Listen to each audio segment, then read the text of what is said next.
चला की मग मंडळी. आईने सकाळी विचारलं, आज भाजी काय करू?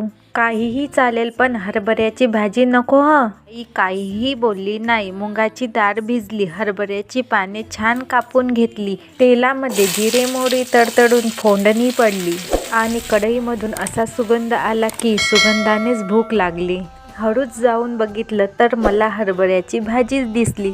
मग काय, आईचं गप्प राहण्याचं कारण समजलं. मुगाच्या डाळीमध्ये स्पेशल हरभऱ्याची भाजी होती. पहिला घास घेता क्षणभर थांबले आणि तोंडातून चुकून निघाला, आई आज भाजी खूप खास झाली आहे. आई हसली. आईचं हसू पाहून कळलं, भाजी आणि आई सुद्धा जिंकली होती.